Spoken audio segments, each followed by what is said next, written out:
In the Gullah culture, we believe in blood memory. Things that has happened to your ancestors, you can pull that same energy, that memory. Every watch night, that's what people feel. You're praying for your freedom. Hours start counting down because you're getting closer to the time the president says whether you are free.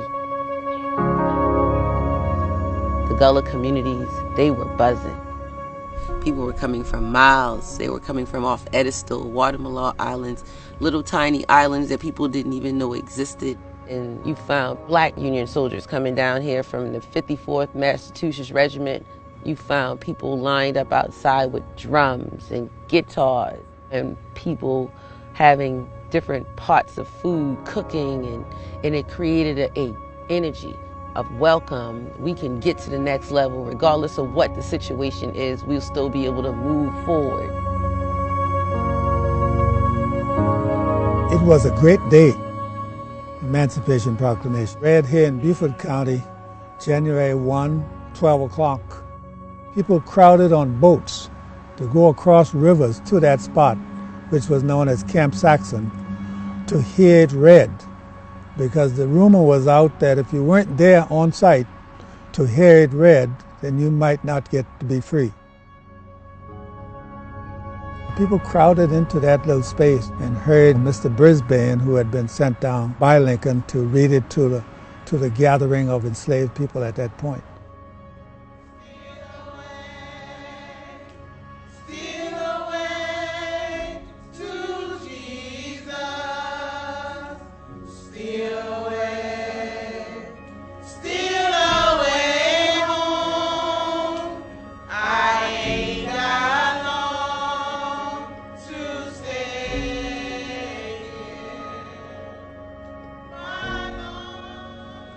The most important thing to me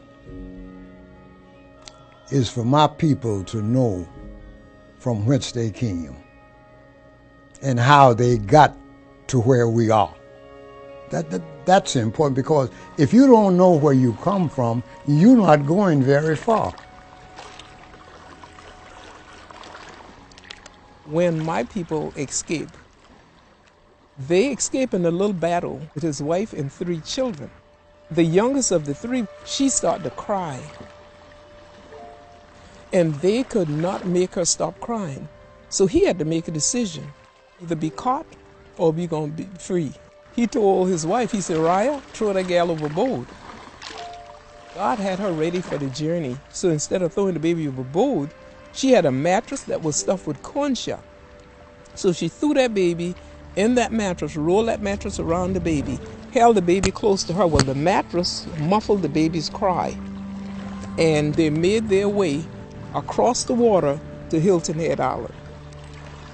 It's a story that I can pass down to my children and to generations to come about our people and their determination to be free.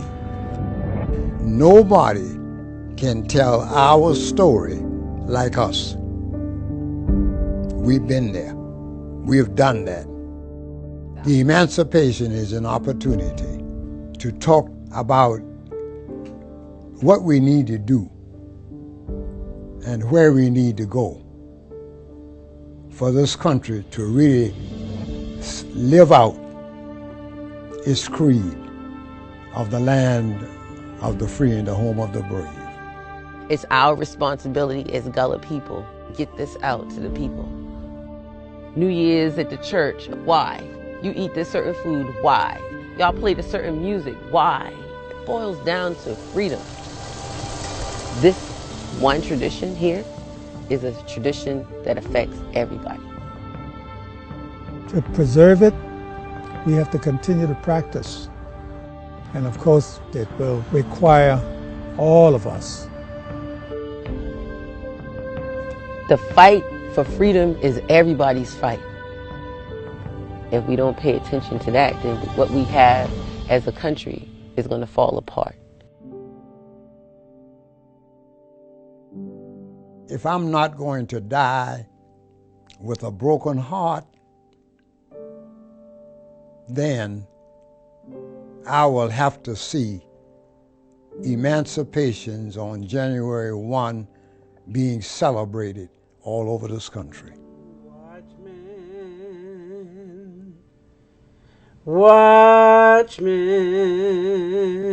please tell me the hour of the night.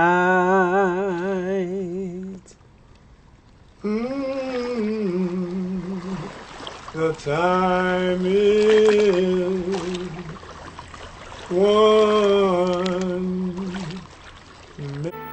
In Lincoln's Wartime Act, Turner saw the fulfillment of God's prophecy to free his people. And so it came to pass that most slaves learned of emancipation from men who looked like them, men who wore Union blue. Oh, freedom.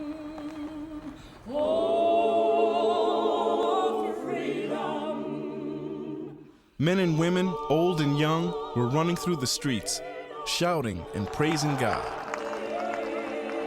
We could then truly see what we had been fighting for.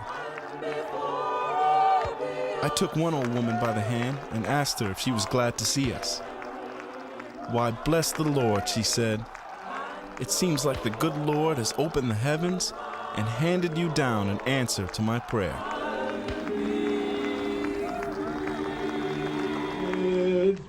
1 minute to 12. Soon